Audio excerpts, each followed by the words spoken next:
crashes, extreme lag, and a lot of players. Guys, that was the playtest.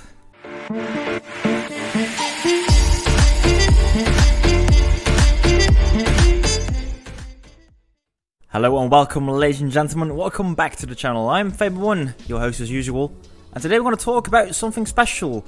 The PTS playtest from yesterday, the 12th of April. To the guys that don't know what's special about it, the PTS right now has the latest implementation for DX11 for Planetside 2. Basically, what DX11 does is making sure you have more performance on your PC as well as the PlayStation 4 in the future when you want to play Planetside 2. Not only will you see more frames, also your frames will be a lot more consistent, at least that's the goal of DX11. If you want to know more about the topic, just go to my YouTube channel and go search for DX11. And while you're there, don't forget to press that big red subscribe button down below. I always try to bring the latest news about Planetside 2 as fast as possible. So by subscribing, you're always up to date with the latest news in and around the universe of Planetside. But okay, the latest news I'm now reporting on is the community stream from Thursday the 11th of April and the playtest on the PTS on the 12th of April, the Friday. To be very honest about the community livestream, there wasn't that much juicy news. We are all getting a free character slot, so if you always wanted to make that one extra character, this will be your shot at it. It's free, and especially for the members like me, it is very nice that I don't have to sacrifice an existing character to also get my robot, my NS up. What's more, the developer team of Planetside 2 is working on a better tutorial system for new players. Instead of a story-driven mission line we have to start off with like a tutorial, this time they will have like little virtual reality room training things, like for example racetracks to drive around on with a harasser or a flash maybe, and also they show platforms where you can try out being a light assault. It is meant as a modular system by the developer, so they can easily add more modules to the training if it's needed. Might not be the big tutorial you guys were hoping for, but I guess for a game that's already 7 years old almost, and also has a very small developer team, I think this is a good step forward into the future. In a nutshell guys, this is the news. Nothing spectacular, but it was something else, and that was spectacular, at least to me. The stream pulled in 1.1k viewers at a certain time. Keep in mind though that this developer stream took place at 2 PM. 2 PM Pacific time that is. So just your normal random Thursday afternoon. For Europeans though the time was a lot better, it was 11 PM in the evening. So probably you are free and are able to watch. However, still 1.1k viewers is a lot, it's really a lot. Of course every developer stream has their own raffle, so they will give away a few codes of day rate cash. But that's not the reason why people were watching probably. Of course 3 day rate cash is nice, but only if you guys will get that. People are really tuning in for more information about DX11. I really think a lot of people were hoping to see a glimpse of what DX11 was going to mean for the future of the game in the developer stream, but there was not that much to talk about regarding DX11. Most of the developers said, guys, just check it out tomorrow, come to the playtest and let's have fun together. Let's see how it works in the big battles. So far, we already have seen that DX11 was working in the PTS, but the only problem we have on the PTS is that normally not a lot of people are on the test server. You get no progression on the test server, there are no active IVs on the test server, and also if you're not from the US, your ping can be worse over there on the test server.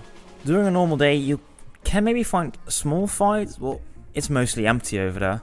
This playtest though would have been the first opportunity to see the beauty of DX11 in a full big battle. I was really looking forward to give you guys some results in this video. What is happening when I get a good fight, 96 against 96 on DX11? Many people were stoked to test this out. And at 11 PM my time, Central European time, 2 PM Pacific, well, a lot of people were online, and I mean a lot of people. According to the tweet from Nick Silva, or PS Nicto on the forums, there were nearly 1,000 players trying to log in simultaneously. Apparently, according to Nick, the test server isn't the same class server as the live server, and it can't handle the same load. Apparently, the test server had a maximum capacity of, let's say 700 players, but it was very rough. There are problems with the population cap and people could just log in and log in and log in. After many crashes and many restarts, finally people could start to log in. However, like I said, the server isn't made for that amount of people, so there was a server latency ranging from 60 to 70,000. It could take literal minutes before you saw the first glimpses of the vehicle terminal if you for example wanted to pull a Galaxy. The developers really tried to fix it, but just the amount of players was way too much. After a while they really asked people to log off, go back to the live servers or call it a night. After like an hour, the servers were more stable. A lot of people left, of course, because there was just no performance.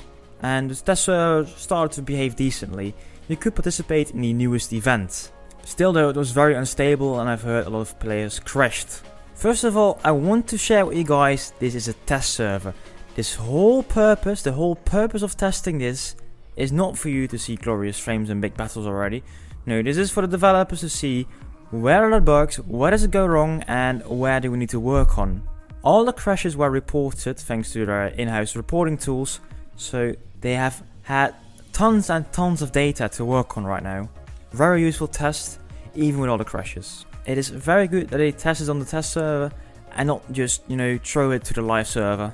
While I'm very glad they have had tons and tons of data to work on, I do have to say this though, it is a complete mess. Many people told me already that yeah, this is a Dayra Games test, don't expect things to go fluently.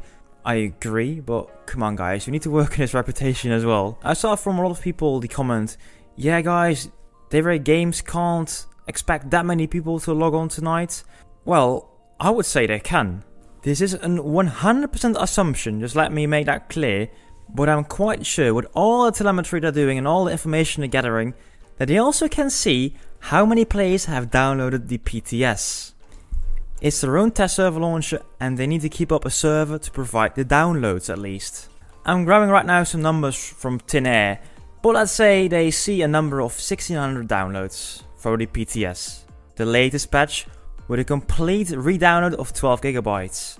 Okay, make an educated guess. How many people of those 600 downloads are going to log in during the playtest, and how many are going to log in just to log in? Probably the biggest part of those downloads are because they want to participate in the playtest. They want to receive those ninja stars or whatever you get for free.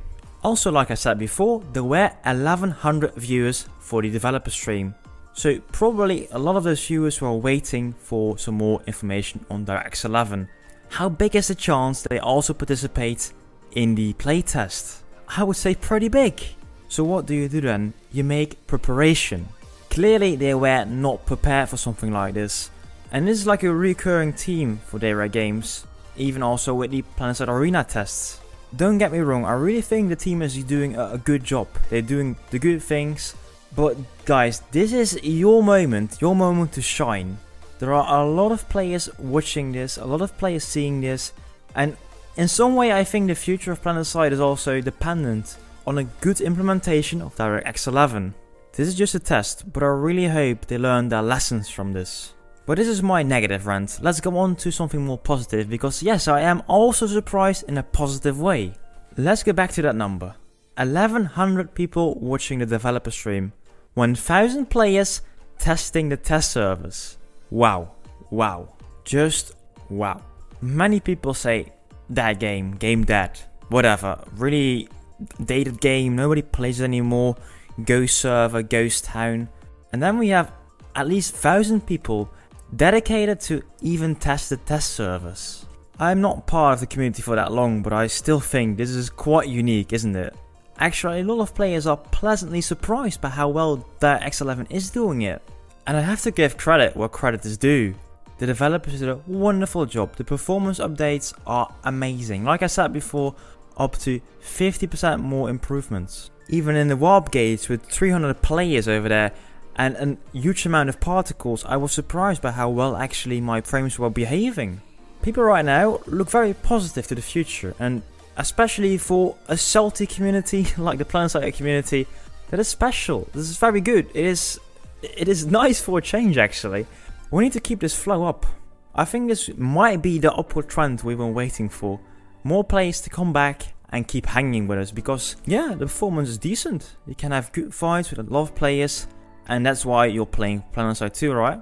Also, the quality of life is a lot better with the spawn changes, spawn system changes, the revamp, as well as, for example, more balance thanks to the NS Ops. We also have a few things in the more far future that are looking very promising, like the new continent Usher, with no longer normal warp gates while having these Bastion fleet carriers and maybe even a new endgame. I think actually, population wise, we might be able to break another world record, break our own records. According to Nick Silva, the DX11 upgrade also brings a few server performance upgrades.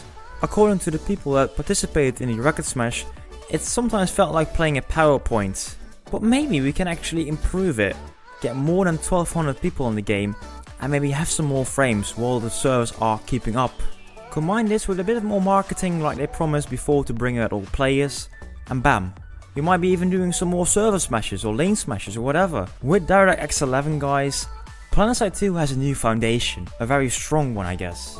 I know we still have a very small developer team, but I don't know, I've got this feeling, a very positive feeling, and I don't want to lose it. I really hope the developers are thinking about removing the server restrictions regarding population to get those big fights. I've actually heard that before it was even able to handle 2k players on the same server, but it has not been confirmed by any Guinness World Book of Records official. I don't say we'll see like a heyday 2.0 for Planetside 2, but instead of this negative downturn, I think actually we've hit rock bottom and we're going up again. Yeah, but that's it about the playtest, about the development of DX11, about the community streams. I think guys, it's not all that bad. But let me know what you think about all the last events. And of course, like always, like the video and subscribe to the channel if you want to see more like this. Anyway guys, I am Faber1 and I will see you soon with some more content.